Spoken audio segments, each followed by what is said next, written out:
Hello, my good friends. Welcome back to Yoga with Paige, and welcome back to our next tutorial Tuesday.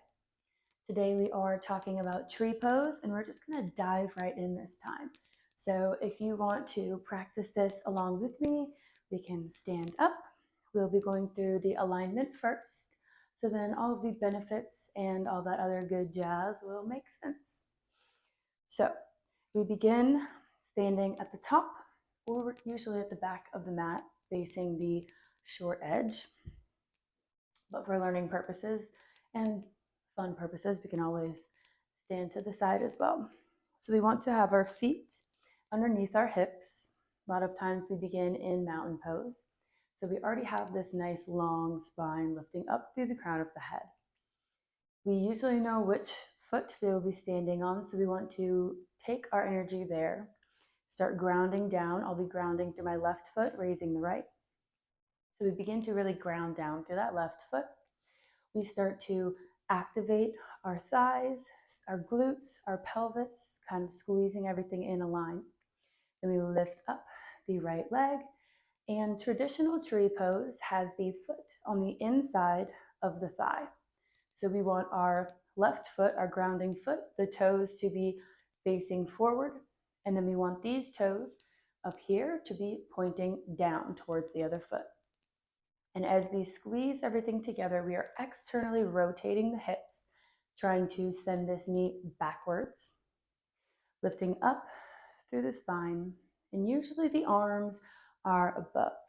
Hands press palms together, or we can interlace the fingers, letting the pointer finger release. And while the arms are raised above the head, we want to make sure that we are rolling the shoulders down, not hiking them up here by the ears, nice and loose. So we have the navel sucked into the spine, connecting to the core, and we have our gaze straight ahead. We usually find a focus point, a fixation point, a drishti that we can focus on to help us stabilize, ground, and balance. So this is a really nice pose for body and mind. And that transitions us into all of the amazing benefits of this pose. Tree pose is almost as much of a mental posture as it is a physical one. Since we are grounding, there's so much going on. We are so active in the body, standing on one leg, trying to keep our balance and our stability as we're active in all of these muscles, these joints. So it is such a calming and balancing pose for the mind as well. As we stare straight ahead, we activate the third eye chakra, which is our guiding center of intuitive wisdom, creativity. Also with the hips open and the muscles so active down here in the pelvic region, we activate the root chakra as well, bringing about feelings of grounding and stabilization. Tree pose stretches and strengthens the hips, legs, core, shoulders, back, arms, basically everything. This is a full body posture, which is amazing. Because of the external rotation of the hips, this hip opening posture does help to activate the pelvic girdle, and it does help prepare beginners for more advanced postures like half chair, as we start to understand how this feels in the body as we are opening up through the hips. And with more practice, and more practice, we will become more open, a little bit more flexible, a little bit more range of motion in our joints, and a little bit more balance sometimes. Sometimes our balance is not there. But tree pose can be a little bit difficult in the beginning, so give yourself time and grace to work with this one. And over that practice time, it does help to improve the range of motion of our joints with the external rotation of the hips, the upward rotation of the arm, the shoulder, and the extension of the knee. So not this knee, this knee. Something that we might not think about with tree pose is with this broad open chest, the lifting of the arms, and this long line in the body, we're very open in the chest, in the diaphragm, in the ribs, which does help us to breathe a little bit easier. We're able to activate and open up, giving ourselves as much space as we almost possibly can. With so many of our joints and muscles being activated, stretched, strengthened, we are able to release this flow of energy and really let it go up and down, pushing out the stuck, stagnant flow and releasing and reviving ourselves with this nice, fresh, new energy, lifting up from the ground as we connect to the earth and help bring ourselves back into balance and harmony. As we breathe and stabilize with our breath, this posture helps to calm down the nervous system. If we're able to hold this pose for up to a few minutes, we will definitely feel a difference from where we began and where we end up. If we concentrate on the breath, we find this balance, this almost contradictory between the strength and the flexibility. We feel rooted, but we don't want to feel rigid. So, like I said, this posture is very mental as much as physical. We want to feel rooted and strong and stable, but we don't want to be too rigid or harsh. So we find that balance between effort and ease. The major hip opening aspect of this posture helps improve our reproductive system and can help women facing infertility issues and bring about a hormonal balance. So if this pose isn't fully accessible to you yet, or you're having some troubles with your balance, there are a few things that we can do to help this pose work a little bit better for you. So instead of a door, I would recommend a wall, but I have some things over here. So for ease of me showing you, we would place our heel against the wall, finding our tree pose, so we can help support our lower back. If we are not as open in the hip area and we can't place our foot comfortably up on the inner thigh, we want to make sure to avoid the knee.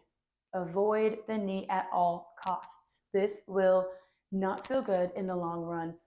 If we can't make it all the way up here, that is totally fine. Perfectly perfect. We can always place our foot down on the calf or on the ankle. Please, please, please avoid the knee, whatever you do. So we can always place our foot here, and we can rest the toes and place it on the ankle. Same beautiful tree pose. And if we're having troubles balancing with our hands above the head, maybe we're kind of in between. If we can't have our hands up here, we just are falling out, we can always take the hands to the hips or to the heart center. As well as if we're having troubles with the foot, maybe like sliding down the leg. Sometimes I get a little sweaty and mine doesn't want to stay. We can always help our foot out with our hand, which brings us into some of our fun little funky variations. A lot of them obviously have to do with the arms. So many different things we can do with our arms, and these are not limited to the ones that I show you here. We have hands to heart center.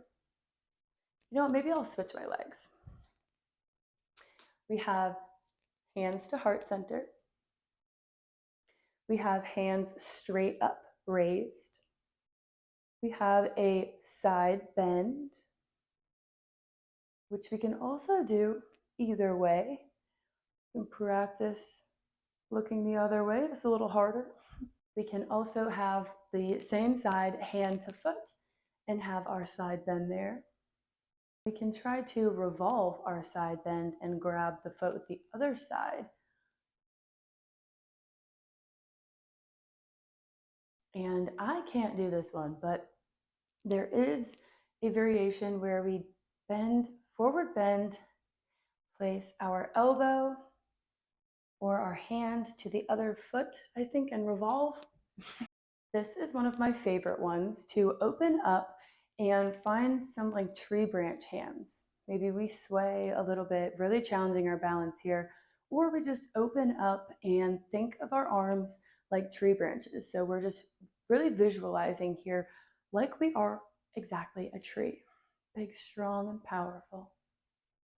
And then we also have our half lotus tree pose. This is a more intermediate, advanced variation if we are super accessible in the hips, struggling with my balance here, tucking the foot, and hands to heart center or above. Like I said, those are not all of the variations. There are a ton of different things you can do with your hands, and I would love to know if there was one of your favorites that I missed. Let me know down below. As this posture deals with the joints so much, I recommend avoiding this pose if we have had surgery, if we are recovering from surgery, or we have any existing joint pain, arthritis in the knees, in the hips, in the ankles. If you suffer from migraines or vertigo, or you've had a hip replacement, I would recommend consulting first with your doctor, taking precautions, and moving slowly through this pose. Seniors can practice tree pose, but again, I would recommend using maybe a chair or a wall for support and take extra time to enter and exit this posture. That is all I had for you today on tree pose. So I hope you enjoyed this little tutorial, and I will link a few classes here and down below where we can practice different variations and have fun with tree pose together. And I hope to see you on the mat again very soon.